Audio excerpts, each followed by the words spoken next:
Fala galera, eu sou Gabriel Ribeiro aqui do canal do YouTube do Campo Neutro, lá da página do Instagram. A segunda-feira chegou e com ela chegou o nosso vídeo. Toda segunda noite a gente posta o vídeo do resumo do que aconteceu no final de semana no futebol e hoje não é diferente. Vamos falar dos campeonatos europeus, falar do Campeonato Brasileiro, do sorteio da Sul-Americana e da Libertadores sobre os jogos dos brasileiros nessas competições. Vamos falar também da semana de Champions League que se aproxima, que chega agora amanhã, na verdade já tem jogo, e na quarta-feira também a gente vai falar um pouquinho nesse vídeo. Então fica ligado que tem muita coisa boa no vídeo de hoje para você ficar ligado por dentro de tudo que está acontecendo no futebol, tanto o que aconteceu no final de semana quanto o que vai acontecer nesse meio de semana, tá bom? Antes de começar o vídeo, vou pedir para vocês curtirem, comentarem e compartilharem. Compartilha muito o vídeo para crescer a nossa comunidade e trazer cada vez mais pessoas que gostam de futebol, que querem falar sobre o seu time de coração, que querem ouvir sobre ele também, ou que querem apenas falar sobre futebol, que gostam só do futebol, na verdade, que gostam do futebol no geral, não só de um clube específico.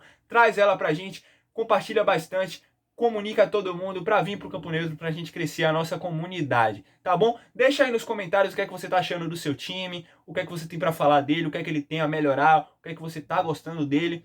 Fala o que você tá gostando também dos nossos vídeos, o que pode melhorar. Deixa o seu comentário que ajuda bastante sempre. O seu feedback, a sua crítica, seja construtiva também. Se for construtiva, é sempre bem-vinda.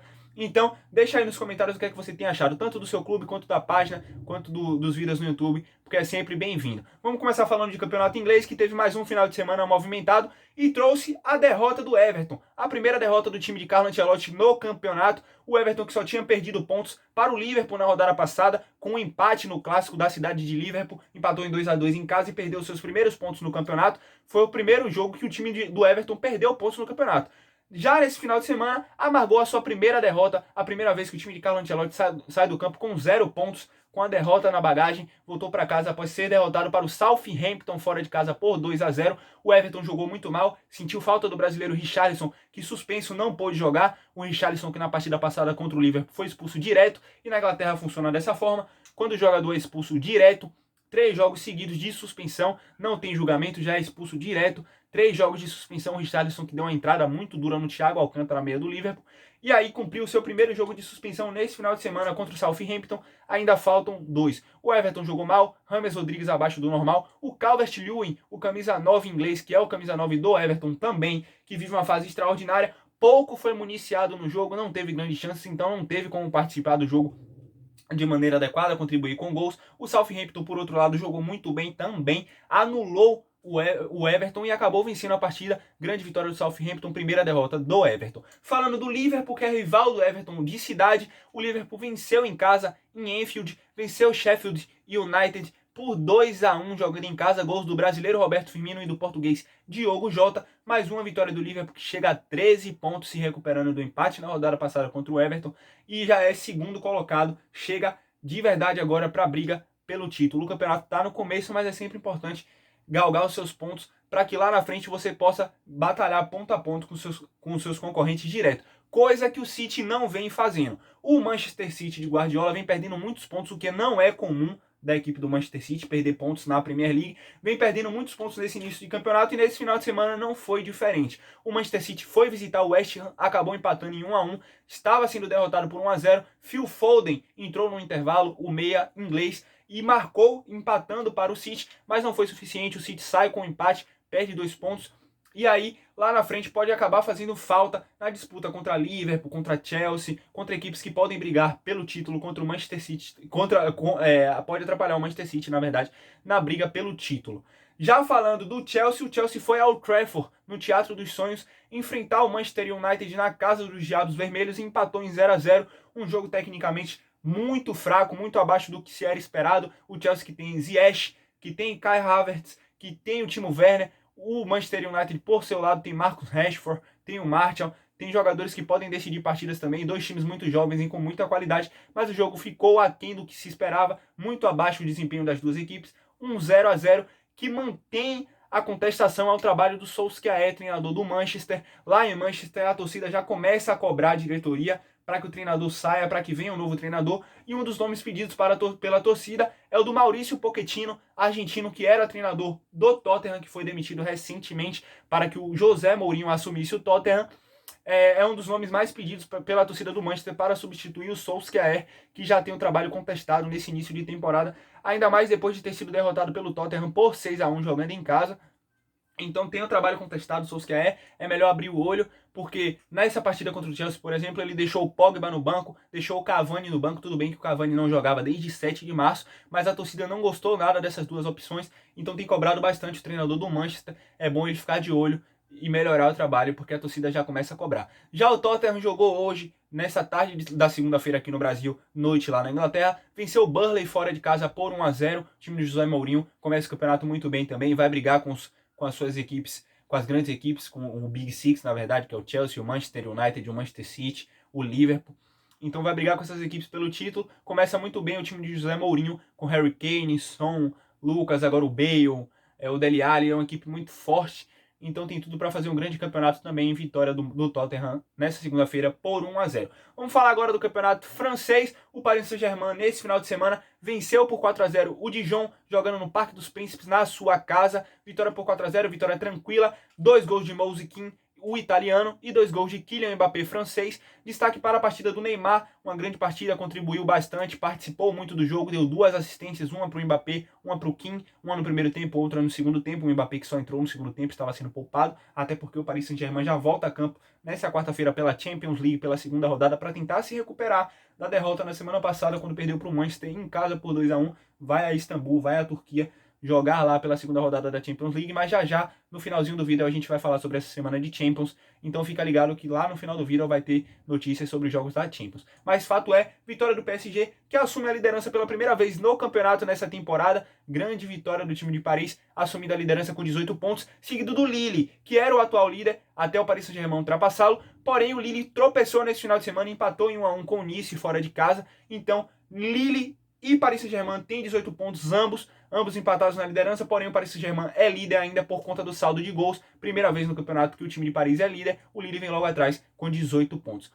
Falando agora do campeonato espanhol, o Atlético de Madrid recebeu no Wanda Metropolitano, seu estádio, recebeu a equipe do Betis e venceu por 2-0. O Luis Suárez marcou mais uma vez, então o time de Simeone começa a se acertar. Faltava realmente um centroavante como o Luis Suárez, o Diego Costa, oscila demais. Às vezes vai muito bem, às vezes faz muitos gols, às vezes vive uma seca muito grande, e aí acaba caindo nas costas do João Félix, do Correa, que são os outros atacantes, do Carrasco. Então agora com a chegada do Suárez, que é um cara que faz mais gol, um cara mais oportunista, na minha visão, o time de Simeone tem placado mais vitórias, tem jogado melhor, tem feito mais gols. O Suárez não foi tão bem na partida, mas é aquele cara que, mesmo quando não vai bem, a bola aparece, ele guarda, ele marca. Então vitória do time de Simeone por 2-0. Já nesse final de semana na Espanha, a gente sabe que o principal jogo foi o El Clássico, Barcelona e Real Madrid. O jogo foi no Camp Nou, na casa do Barcelona, lá na Catalunha. O Barcelona foi derrotado por 3-1. O Real Madrid, que marcou com Valverde, o seu capitão Sérgio Ramos e Luka Modric. O Barcelona descontou com a sua promessa, com a sua joia Ansu Fati, mas não foi suficiente. O Real Madrid abriu o placar logo no início, o Ansu Fati empatou, mas no segundo tempo o Real Madrid veio com tudo e venceu. Gol de Sérgio Ramos de pênalti e um golaço de Luka Modric, driblando o goleiro, deixando o goleiro no chão. O Real Madrid vence no momento que o Real Madrid não vinha bem. O Real Madrid, que perdeu na rodada passada para o Cádiz, jogando no Alfredo Di Stéfano na sua casa por 1-0, e perdeu também na sua casa no Alfredo Di Stéfano para o Shakhtar no meio de semana pela Champions. O Shakhtar abriu 3-0 no Real Madrid no primeiro tempo. O Real Madrid no segundo tempo voltou mais forte, conseguiu diminuir para 3-2, destaque para o Vinícius Júnior, que entrou e marcou 14 segundos em campo, mas não foi suficiente. O Real Madrid vinha de 2 derrotas que o torcedor, realmente por serem adversários mais fracos, esperava que o time vencesse. Vinha numa semana conturbada e vencer um clássico é sempre bom. O Real Madrid jogou mais do que o Barcelona, jogou melhor na sua postura, tanto defensivamente como ofensivamente. O Real Madrid foi melhor, mereceu a vitória. O Barcelona se afunda cada vez mais na sua crise. É notório, é nítido que os jogadores não estão bem com a diretoria. O Messi joga sempre de cara fechada, cabisbaixo. O Piqué também sempre muito chateado, que são os líderes, na verdade, da equipe do Barcelona, tanto o Piqué quanto o Messi.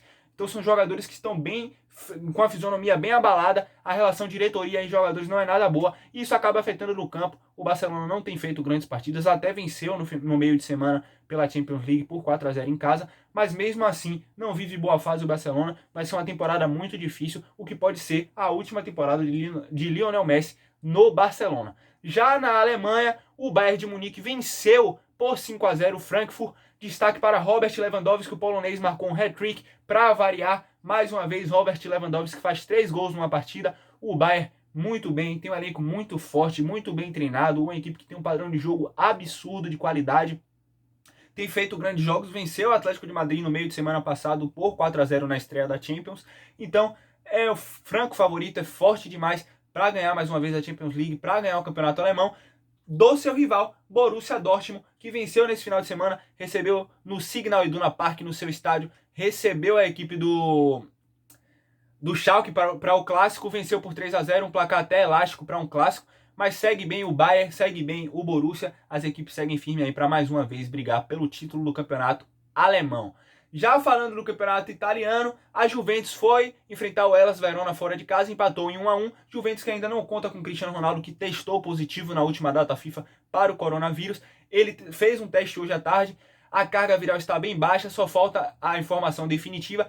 Provavelmente o exame dê negativo e ele possa enfrentar o Barcelona na quarta-feira pela Champions League. A gente vai ficar de olho, qualquer coisa a gente solta lá na página do Instagram para avisar vocês sobre a situação do Cristiano Ronaldo. Mas a princípio, carga viral baixa, provável que o exame dê negativo e que ele fique disponível para o jogo da quarta-feira contra o Barcelona. A gente vai falar da Champions League já já. Mas esse foi o apanhado do campeonato europeu. Vamos agora para o campeonato dos campeonatos europeus. Vamos agora para o campeonato brasileiro. O campeonato brasileiro segue pegando fogo e nessa rodada teve o jogaço. Jogo dos líderes, Internacional e Atlético Mineiro Internacional e Flamengo se enfrentaram no Beira-Rio. Grande partida, 2-2, o Internacional chegou a estar na frente 2 vezes, gols de Abel Hernandes e Thiago Galhardo. O Flamengo empatou com o Pedro, empatou com o Everton Ribeiro marcando de cabeça. O Internacional chegou a estar 2 vezes à frente, como eu falei, mas não sustentou o placar, acabou cedendo o empate ao Flamengo no final do jogo com o gol de Everton Ribeiro de cabeça, mas foi um grande jogo, grande partida do Pedro, jogou muita bola, Gerson também jogou demais, o Thiago Galhardo pelo lado do Internacional, Edenilson e Patrick, que são destaques já no campeonato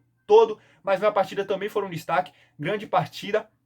O Flamengo sentiu muita falta do Bruno Henrique, faltou a puxada de contra-ataque do Bruno Henrique, porque o Internacional em alguns momentos acabou dando espaço no primeiro tempo. No segundo tempo o Internacional mais se defendeu, se postou atrás do que foi em busca de fazer mais gols. Então o resultado foi um resultado bom para a partida, ao meu ver, porque as duas equipes buscaram gol, as duas equipes marcaram bem também. O Flamengo, apesar de marcar bem, os 2 gols do Internacional acabaram saindo de falhas da defesa do Flamengo, na verdade entregadas de bola, tanto o gol do Abel Hernandes contra o gol do Thiago Galhardo. O Thiago Galhardo também fez um golaço, mas estava impedido, um gol de cobertura por cima do Hugo Souza, o Neneca, goleiro do Flamengo.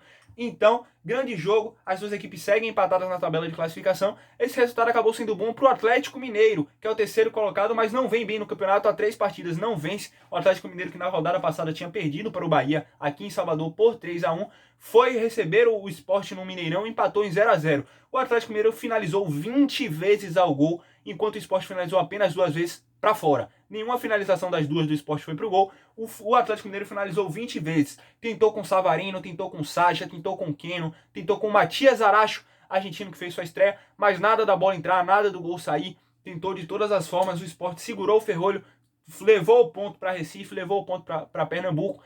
Problema para o Atlético Mineiro, que perde mais uma vez pontos e vai deixando o Flamengo e o Internacional cada vez mais subirem na tabela de classificação e abrirem pontos. Isso acaba atrapalhando a equipe do Sampaoli. Ao meu ver, na verdade, o que falta para o Atlético Mineiro é um centroavante, é um camisa 9. O Sacha é um grande jogador. O Marrone, que veio do Vasco, é muito novo, tem tudo para ser um grande jogador, também tem talento. Mas não são aqueles centroavantes que vão empurrar a bola para o gol. Na verdade, ao meu ver, o Sacha não é nem um centroavante de ofício, de origem. O Sacha é aquele cara que vem jogando mais como segundo atacante, vem por fora para poder completar a jogada, para poder participar da jogada. Não é um centroavante nato, não é um centroavante fixo.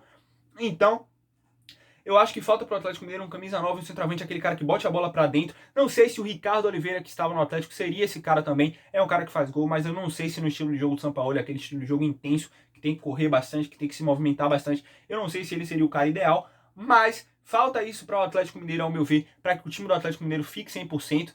Então, provavelmente o Atlético Mineiro vai ao mercado. O Sampaoli já deixou claro que vai ao mercado em busca de uma camisa 9, porque ele sente também que é a falta do clube do Atlético Mineiro, é aquele cara que bote a bola para dentro, que faça os gols, porque em 20 finalizações é muito difícil que um centroavante não consiga guardar uma bola, não consiga fazer um gol. É o que falta para o Atlético Mineiro. O Fluminense venceu o Santos, chegou à 4ª colocação, venceu por 3-1, jogo em que o Cuca reclamou demais da arbitragem do Anderson Daronco.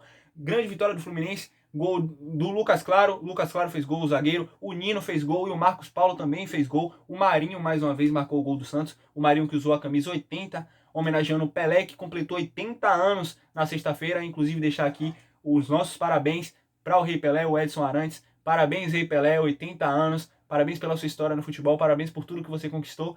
Então, foi aniversário do Rei Pelé na sexta-feira, 80 anos, camisa que o Marinho usou para homenagear. Porém, o Santos acabou derrotado pelo Fluminense, tomou 3-1. O Fluminense, que por sua vez chegou à quarta colocação, grande vitória, venceu uma equipe muito boa, a equipe do Santos, muito bem treinada pelo Cuca, que contou com a volta de Soteldo que teve todo aquele imbróglio, que iria embora, que já estava praticamente negociado. O Santos conseguiu manter o Soteldo, negociou com o Aspato, que devia o valor do Soteldo. É uma negociação um pouco complexa. O Santos devolveu os 50% que tinha de Soteldo para o Aspato. Não tem nada mais do Soteldo com o Santos. Porém, o Aspato do Chile deixou o Soteldo cedido ao Santos. Porém, quem negocia o Soteldo é o Aspato. Então, qualquer proposta que chegar ao Aspato e o Aspato quiser liberar, o Santos terá que liberar o jogador. É uma negociação um pouco complicada. Depois eu vou analisar direitinho para ver se eu faço um vídeo explicando para vocês sobre essa negociação entre o Aspato, Santos e Soteldo, tá bom? Lá na parte de baixo, o Corinthians jogou no meio de semana, venceu o Vasco, o Corinthians que está jogando nas quartas-feiras, nas semanas que tem Libertadores, para poder competir com as emissoras que mostram o jogo da Libertadores. A Globo usou esse método, então o Corinthians jogou na quarta-feira em São Januário, venceu o Vasco por 2-1, deu um respiro, chegou aos 21 pontos, deu aquela subida um pouquinho, se distanciou. O Bragantino, por sua vez, venceu o Goiás na sua casa por 2-0 no Nabi Abichedi, em Bragança Paulista. Jogo muito ruim tecnicamente. O placar também não demonstra o que foi o jogo. As duas equipes precisam melhorar muito se quiserem sair dessa situação, para poder deixar a zona de rebaixamento e não correr risco de rebaixamento. Mas, vitória do Bragantino, o que vale aos 3 pontos, a equipe de Bragança Paulista venceu por 2-0. Falando agora de Copa do Brasil, o São Paulo recebeu ontem à noite no Morumbi o Fortaleza de Rogério Ceni. O jogo de ida tinha sido no Castelão por 3-3, mas você me pergunta, Copa do Brasil domingo, Gabriel? Domingo, porque o São Paulo tem a Sul-Americana e as datas da Sul-Americana casariam no meio de semana com a Copa do Brasil. E aí botaram o jogo do São Paulo com Fortaleza no domingo. Ontem o São Paulo abriu 2-0, parecia estar tranquilo, 2 gols do Brenner, grande jogador, destaque do São Paulo, jovem jogador, tem tudo para dar certo. Fez 2 gols, o São Paulo abriu 2-0, parecia ter liquidado a fatura, quando o Fortaleza empatou a partida. Acabou empatando, o Roger Carvalho conseguiu fazer o gol de empate já nos acréscimos do segundo tempo. A partida foi para os pênaltis.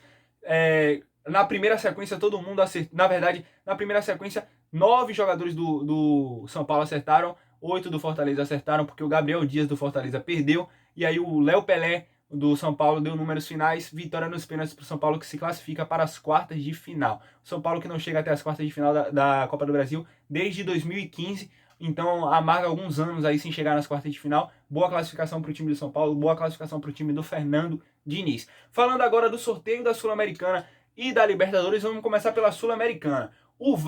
Essa semana teve o sorteio na sexta-feira e o Vasco, que está na Sul-Americana, classificado também para essa segunda fase, vai enfrentar o Caracas da Venezuela. O Vasco joga a primeira partida em casa e decide a sua partida fora de casa na Venezuela contra o Caracas. Partida difícil para o Vasco, mas não mais difícil do que a do São Paulo, que já veio da Libertadores para enfrentar a Sul-Americana na segunda fase. O São Paulo estava no pote 1 e pegou o Lanús da Argentina, equipe copeira, equipe muito difícil de se enfrentar. O São Paulo decide em casa, diferente do Vasco, vai jogar a primeira partida agora, já na quarta-feira, contra o Lanús na Argentina e decide na volta em casa. Já o Bahia, que é a terceira equipe e última equipe brasileira na Sul-Americana, que também estava no pote 1, vai enfrentar o Melgar do Peru. O Bahia joga a primeira partida na quinta-feira, às 21h30, lá no Peru contra o Melgar e decide em casa na Arena Fonte Nova, a partida que vai que vai fazer com que o Bahia volte à Arena Fonte Nova. É a primeira partida do Bahia na Fonte Nova.